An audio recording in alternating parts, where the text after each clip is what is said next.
Hi guys, welcome back again. And इस video में हम डिस्कस करेंगे पाइलोरिक स्टेनोसिस के बारे में, जिसको बोलते हैं गैस्ट्रिक आउटलेट ऑब्स्ट्रक्शन या फिर congenital hypertrophied of pyloric stenosis. तो यहाँ पर पाइलोरिक का मतलब होता है पाइलोरस भाग जो है हमारा पेट का, आप इमेज में देख सकते हो। ये वाला जो हिस्सा है ये होता है पाइलोरस, और ये एक मांसपेशी वाला वाल्व है जो कि हमारे पेट और छोटी आंत के बीच में रहता है और जो कि खाने को आगे जाने के लिए नियमित करता है। पाइलोरिक स्टेनोसिस में क्या होता है कि ये जो मस्कुलर वाल्व है, मांसपेशी का वाल्व है, वो एबनॉर्मली थिक बन जाता है, ऐसे गाढ़ा बन जाता है और वो ऐसे बड़ा बन जाता है, लार्ज बन जाता है, जिसकी वजह से जो खाना है वो छोटी आंत में आगे नहीं जा पाता। स्टेनोसिस का मतलब होता है रुकावट। तो यहाँ पे पाइलोरिक स्टेनोसिस मतलब कि पाइलोरस का जो भाग है वो बड़ा बनने की वजह से रुकावट होती है, खाना आगे नहीं जा पाता, तो इसी वजह से इसको बोलते हैं पाइलोरिक स्टेनोसिस। ज़्यादातर ये जो कंडीशन है वो बेबी बॉय में देखने को मिलता है और पहले 2 मंथ में ही आपको देखने मिल जाता है ये जो कंडीशन है वो। बात करते हैं इसके लक्षण के बारे में। तो आप कैसे पता कर सकते हो कि आपके बच्चे में ये कंडीशन है या फिर नहीं। तो इसमें लक्षण में देखें तो आप फीडिंग कराते हो, उसके बाद में ही आपका जो बच्चा है वो ऐसे वॉमिटिंग कर देता है, जो दूध पिलाते हैं वो ऐसे फोर्सफुली बाहर निकाल देता है। तो यहाँ पे ये एक लक्षण होता है, मतलब कि फोर्सफुल वॉमिटिंग।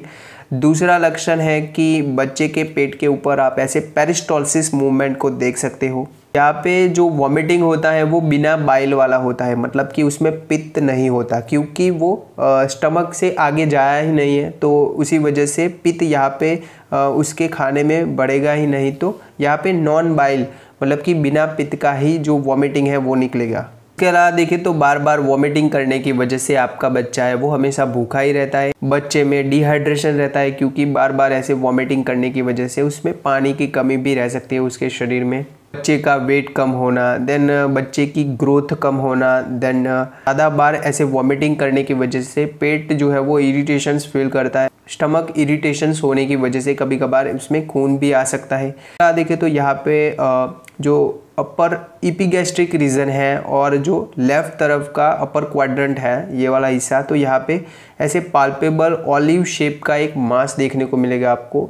उसके अलावा देखें तो बार बार वॉमिटिंग करने की वजह से जो एसिड है वो भी बार बार शरीर से बाहर निकल जाता है, जिसकी वजह से क्या होगा कि शरीर में पीएच जो है वो बढ़ेगा और जिसकी वजह से एजिकता शरीर में बढ़ती है, मतलब अल्किनिटी बढ़ती है शरीर में, जिसको बोलते हैं हाइपरक्लोरेमिक अल्कोलोसिस। उसके अलावा देखें तो यहाँ पे पोटेशियम लेवल है वो भी कम हो जाता है, जिसको बोलते हैं हाइपोकैलेमिया। बच्चे का अगर आप यूरिन एनालिसिस करवाते हो, पेशाब की जांच करवाते हो, तो उसकी जो स्पेसिफिक ग्रेविटी है वो भी बढ़ी हुई मिल सकती है। अब बात करते हैं कि आप इसको कैसे डायग्नोस कर सकते हो। तो इसमें अल्ट्रासाउंड सोनोग्राफी करवा सकते हो आप। उसके अलावा देखें तो अगर उसमें नहीं आ रहा तो एक्सरे करवा सकते हो। बेरियम मिल भी करवा सकते हो, जो कि उसमें बेरियम मिल एक चालकी लिक्विड होता है, जिसको पिलाने के बाद ऐसे एक्सरे स्पेसिफिक एक्सरे करते हैं तो उसको बोलेंगे बेरियम मिल।